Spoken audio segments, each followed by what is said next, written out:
I'm Jessica Warren. I'm going to be doing 3rd grade math. Let me start us off with a little joke.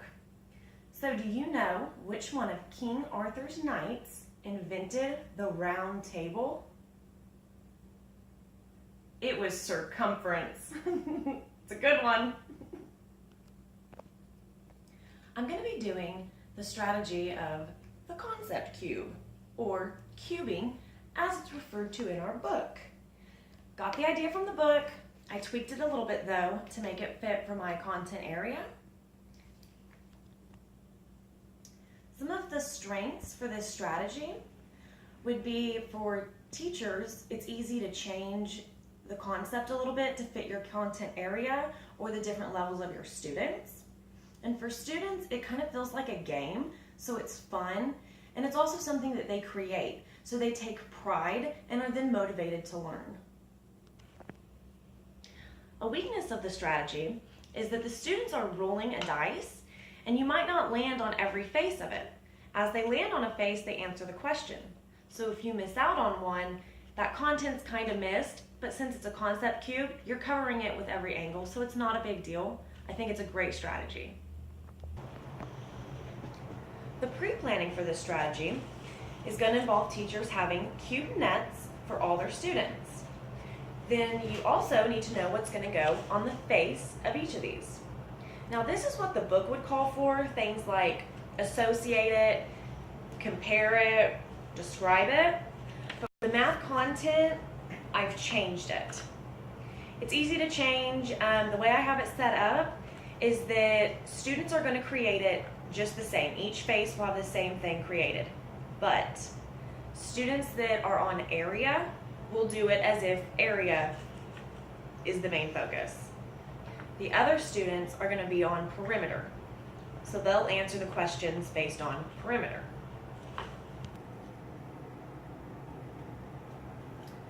Welcome to my classroom.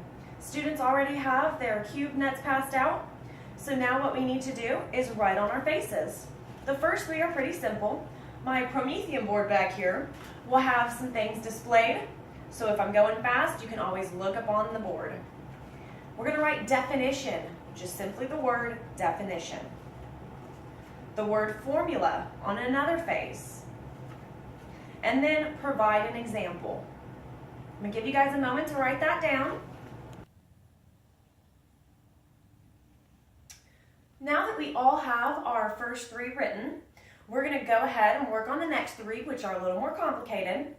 So let's set aside our cube net and get out the sheet of notebook paper. We're going to work on that for just a moment.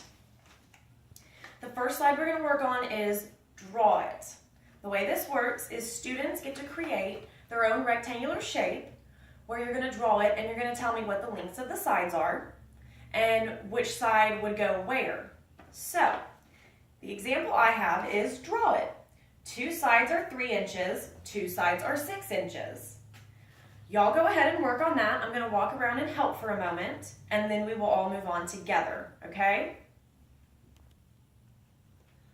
I see that we're pretty much finished with that one, so we're going to move on to the next face of our cube.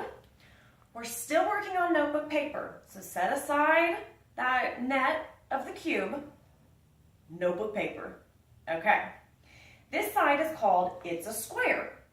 What do we know about the sides of a square? They're equal. Very good, Blue Fox. They're equal. So if I told you this time, you have to come up with the sides for a square, how many numbers are you coming up with? 1. Perfect, you're right. So the example for this is it's a square with 5-inch sides. On notebook paper, you're going to write it's a square with, come up with your own square. Okay, I'll give you guys a moment to get that down. All right, I see we're pretty much finished with that. So it's time to do the last face of our cube.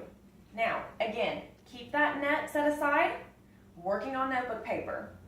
This one's going to be called Solve It In. So you guys are going to get to draw a shape. No more than 5 sides. We're not going to get carried away. At least how many sides?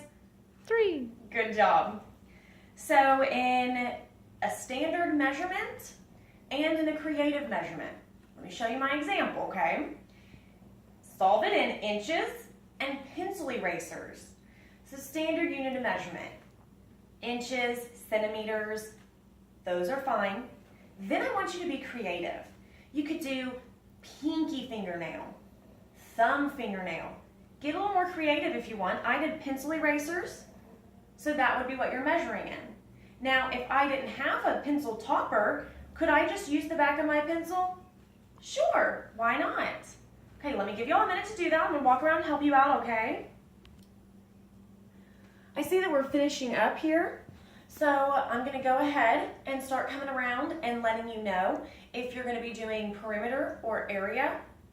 You're gonna solve the it's a square and the draw it, depending on if I tell you perimeter or area. As I check it, you can put it on to your cube net, but do not put it on there if I haven't checked it, okay? Awesome. Okay, so we're all in our groups. I'm gonna go ahead and have you hold up your cube. I wanna know that we all brought our cubes with us to our group. Perfect. We all brought our paper. It's solved, thank you, yes, because you need 2 pieces of paper. Your scratch paper, where you're solving the problems, and your paper that already has the answers to your cube. Also a pencil. 4 things. Let's go over them again. Hold them in the air as I say them. Cube. Awesome. Pencil. Wonderful. Blank paper. Okay? And then your solves paper. Okay. I want y'all to go ahead, take your cube. If you're in a partner situation, you're just going to switch it. If you're in a group of 3, you're going to all pass to the right. All pass to the right, yes. Okay. Set the cube down. Hands up. I don't want to see anything in your hands. Okay, awesome, guys. The way we're going to do this, we're going to take turns. So I have the dice that my partners created. My turn, I'll roll it. I got draw it. So now on my scratch paper, I'm going to have to draw. It has 2 sides that are 3 inches and 2 sides that are 6 inches. I'm going to have to draw out my shape. And let's say I'm doing perimeter. Then I have to solve the perimeter. If I was doing area, I'd solve for area. Then the next person's going to go. Same thing. They go. Say they get formula. They're going to write the formula for perimeter or area. And we're checking it with our solved ones after they've worked it out to make sure they've gotten it right.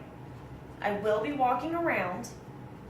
If you comes back to your turn and you get formula again and you just did it, go ahead and roll again. Let's see how many different sides we can get answered, okay? It's a square. This one, I'm going to write out, oh, it's got 5-inch sides. Solve perimeter. Solve area, maybe, what your group's doing. I think it'll click more once we get going, but does anyone have any questions as of right now? Okay. Go ahead and get started. I want you at a voice level of 2, please. All right, I've got it's a square with 5-inch sides. That's great, Blue Fox. I love your creation. Don't you wish we could do the concept cube every day?